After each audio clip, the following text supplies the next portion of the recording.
Hi, this is Dr. Rohrich from Dallas, Texas. Welcome back to Rohrich Knose podcast. This is going to be the beginning of a new series called Ask Dr. Rohrich. I get so many questions on YouTube and every week through my office, and I've accumulated some of these questions, and I'm going to start a series of Ask Dr. Rohrich questions that I get very commonly, not only from YouTube, but all my social media, and I'm going to answer these set of questions, usually 8 to 10, and just get your comments. And please give me your comments and other questions you have, and I'll bring them back and do a formal podcast on my YouTube channel. So let's start. So what is the recovery time on a facelift? And I do facelifts quite often. And in general, it's about 10 to 14 days, 2 weeks. And at least most of my patients stay in our facility for 2 nights after their surgery. And the surgery itself takes 4 to 5 hours, depending on what we do, because it's not just usually a facelift, it's doing their eyes as well. And then at day 2, they actually get their dressing changed. My nurses wash their hair, get them ready and go to the hotel. And the great thing is we have an in-house hotel 24-hour facility that actually we take care of them. We see them 2-3 times a day. We nurture them and have their spouse or significant other stay with them. So that's great. And the other good thing about it is there's minimal pain really with a facelift. People always say, is that really true? Now, unless you're having a laser or something else or a rhinoplasty, there's really almost minimal discomfort, because really when you're doing a facelift, there's really minimal manipulation around a lot of the sensory structures, because even if you're doing a deeper layer facelift. So the key is you want to make sure that you're in a facility and you're being taken care of so that things go well. And that's why I like to keep all my patients close. And of course, healing is dependent upon the patient. There's bruising and swelling, because most of the time, I'll do their blepharoplasty and or a laser abrasion or a lip lift. So there's other ancillary procedures. And at 4 weeks, you can go back doing everything you want. So that's kind of the overall overview of a facelift. And I tell patients if they're going to be back, exercising at 4 weeks, but if they're going to be doing speaking or anything, it's usually 6 weeks. Makeup is usually 2 weeks. So that gives you an overview of the typical facelift. And I keep my facelifts in Dallas for about 12 to 14 days before I let them fly home or fly back to their country or wherever they came. And then, of course, I do a follow-up with a FaceTime and see them back in 4 to 6 weeks, and then, of course, in person in a couple of 3 months. The other thing that I always ask is, how long will my facelift last? And again, it's a very broad question. Depends on the type of facelift. And also, by the way, I vary the type of facelift on every patient, whether it's a deep plane mastectomy, central facial fat augmentation, which I almost always do. It usually lasts about 10 years, give or take 2 on each side. And many patients, in my practice, I usually operate, and when I see them back at 10 to 15 years, that's when that's when they would benefit from another facelift. They don't need anything. But it's like when you buy a new car, you restore it, there's always some maintenance. So it's not like you have to stop doing Botox or skincare. In fact, all of my patients stay under the covenant of my practice. They get maintenance therapy, they get skincare, we give them the right sunscreens, we do injectables as needed, because we want them to look as good as they feel for a long, long time. And that's what prolongs their results. You can't go out and get in the sun and start smoking, then your facelift will last, a few years. So you've got to maintain, just like a new car. You got to shine it, you got to change the oil, and we're doing that for you. We will keep you looking as great as you feel for a long, long time. And that's why you stay under my covenant with my staff and all of my skincare folks, and that's what makes you look great and stay looking great for a long time. That's the differentiator, I think, in facial rejuvenation surgery. It's not a one-shot deal. Plastic surgery is not a one-shot deal, okay? And then the other questions that I hear about facelift, will they be visible? Can I see them? And, will I be able to wear my hair up? And of course, the answer to that is Of course you can wear your hair up. In a few weeks, as a plastic surgeon, I really try and hide your scars in curvilinear fashion around the ear and into the hairline so that you can barely see it. It's almost imperceptible after 4 to 6 weeks. Now, again, people vary, but most of the time that's the situation. And we nurture that wound. We do incision wound healing care by science-based skin care so that your incisions will gradually blend into the rest of the features. But you'll always have a scar. Remember, I'm not God, but you will blend. I just saw a patient of mine that was like a year and a half out, and it was amazing that I could barely see her scar. And a tribute to that is my patients. They take good care of themselves as well. And also, I get a lot of patients from hair salons and hairdressers because they say, listen, I didn't even see your scar. So that's really an important thing. You want to use your talent as a plastic surgeon to hide that scar in and around the ear and the hairline. So I think that's important to do. And again, it varies a lot. Stay out of the sun. You should always stay out of the sun. You want the best anti-aging? Stay out of the sun, use sunscreen, and use a retinol. And every one of my patients is on skincare regimen for life. So it's not a one-shot deal. You're on a retinol, you're on a sunscreen. We give you all those recommendations. It comes in your care package, and I think that's very important. So here's another question. I'm only 45. Am I ready for a facelift? Okay. Or the other question is, I'm 75. Is it too late? So let's go with the 45. I think the timing of your face is dependent upon your genes and your genetics. And everybody looks different. I see 40-year-olds that look like they're 65 or 70, and I see 70-year-olds that look like they're 50. So the most important thing is, how healthy are you? And are you ready for a facelift? If you want to look as good as you feel, and you're coming in to see me, you're probably ready for a facelift when you're 45 or even 40 because you're looking tired. And the most common thing I see is people say, I just look tired. And the most important thing I look at is I look at them and say, why do you look tired? I said, because people tell me I look tired. Most of the time it's their eyes. When they're 35 to 40, it's their eyes. So you can fix their eyes. You can do a blepharoplasty and central facial fat augmentation. Not everybody needs a facelift, but once you start getting jowls, it's time probably to consider a facelift. And it's individualized facelift. Now, let's go a little fast forward. I'm 75, and I just saw a lady today she was 71, but she looks amazing. And she had her last facelift 15 years ago, and she's healthy, non-smoker, travels all around the world. And of course, I'm going to do her facelift because she now wants to look as good as she feels. And she's healthy, non-smoker, enjoying life, and she wants to look better. It's fine. It's not the age, it's your health, and it's your mindset. So the age is not the major determinant. It's your health status and your genetics.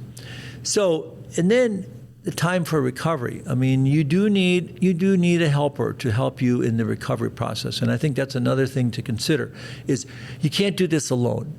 Do you need somebody? Absolutely. You need somebody, whether it's a spouse or a support person that will help you. And of course, if you're flying in from around the country or another part of the world, we'll provide those for you. That's what we do. We'll also provide you a facility that you can stay at, not only a hotel or selected hotels. So we're ready to help you to look and feel your best, always. And then the other things are ancillary procedures. What else can I do? So when I look at somebody's face, I always look at their central part of their face. It's not just their jowls, it's their eyes, it's their perioral area, it's their droopy nose, and I think that's what's important. So how long your recovery? It depends on the ancillary procedures. A standard usual facelift is about 12 to 14 days, but if you add an erbium, you add another week. What is an erbium laser?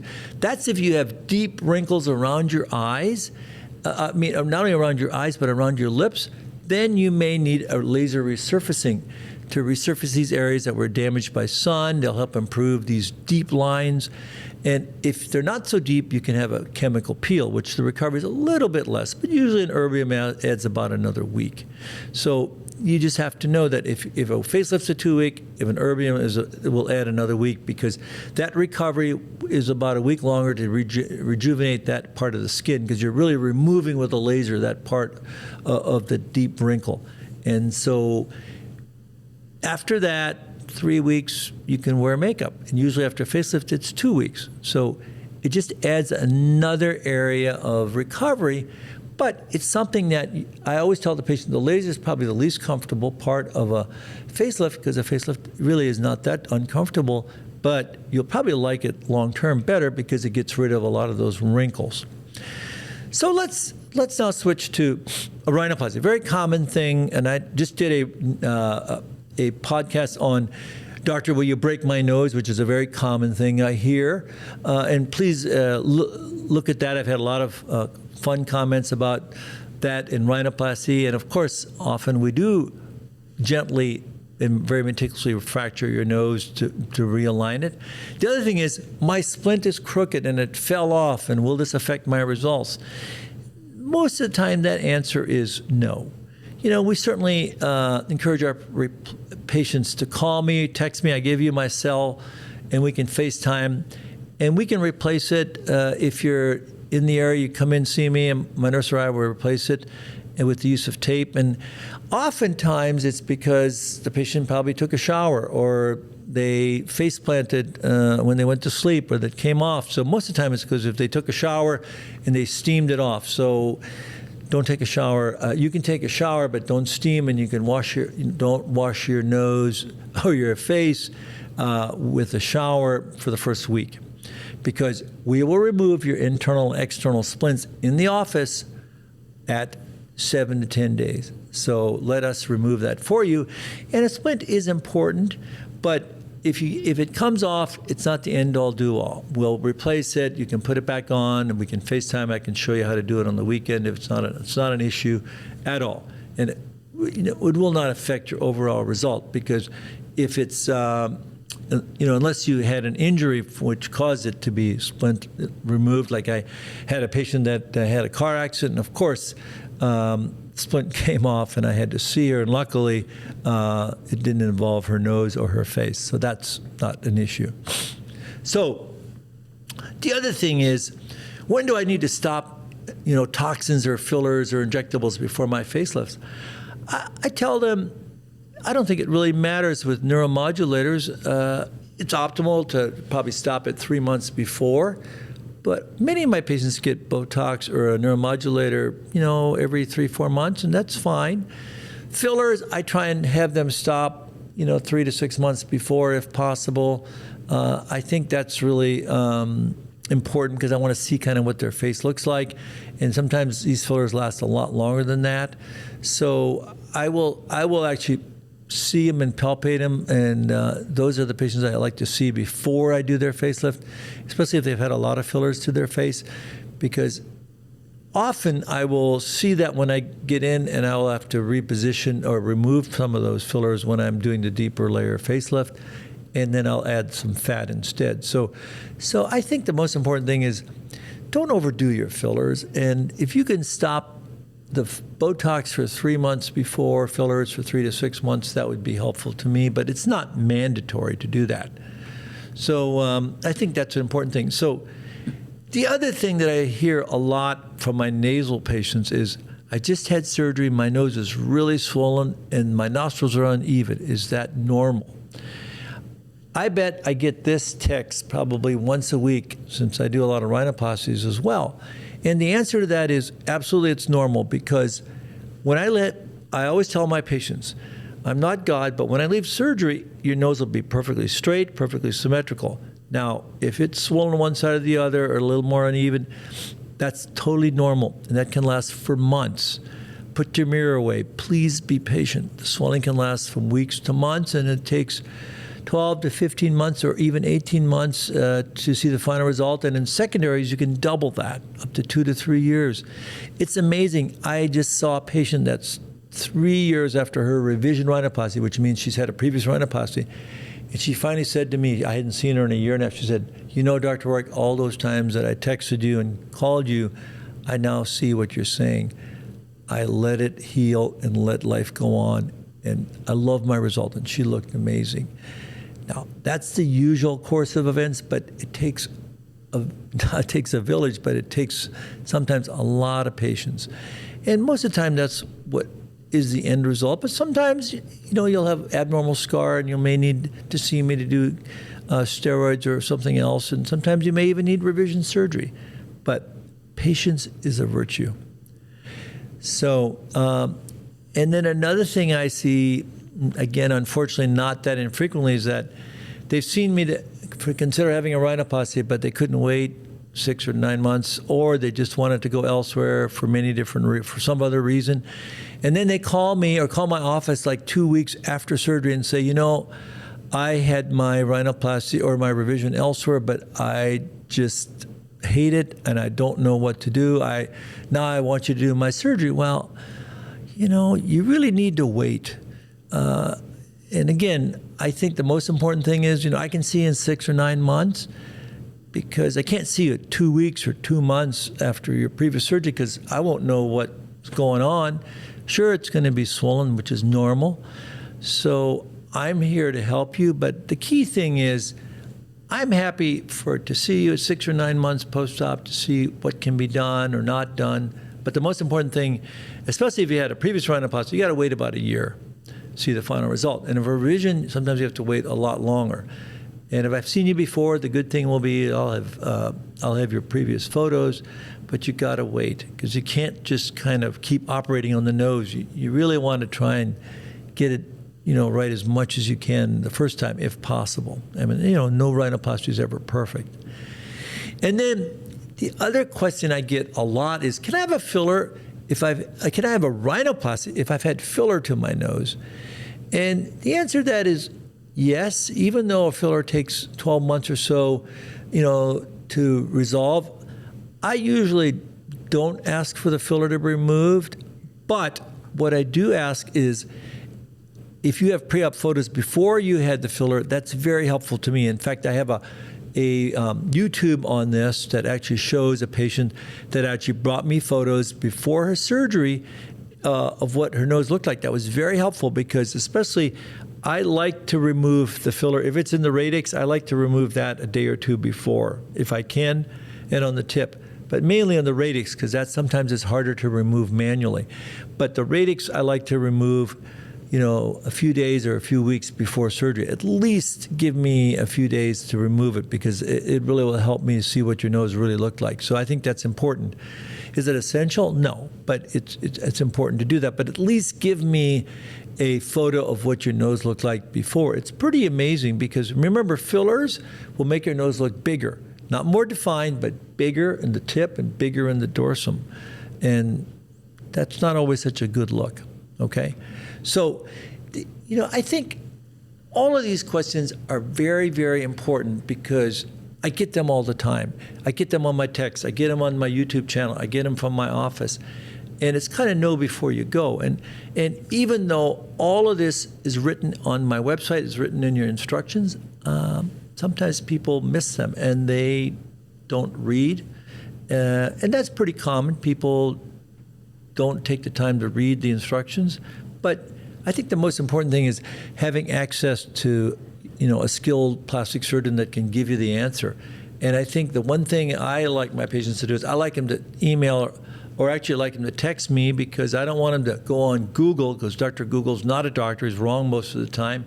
And you want to get it from the source. So you want to ask me if I did your facelift, I did your rhinoplasty, I want to know it, I want to hear it from you because I can give you the exact answer and I can do a FaceTime or I see you in person. And I think that's very important because that's really going to optimize your care postoperatively, but also optimize your result and your comfort zone after having, one of these complicated procedures like a facelift or a rhinoplasty. So please give me your comments and other questions that you may have for me. I'm going to do this on a more regular basis so I can give you some example of some of the things that I hear every day. You're not the first one to tell me, my nose is so swollen, my tip is a little bit asymmetric. All those things are normal.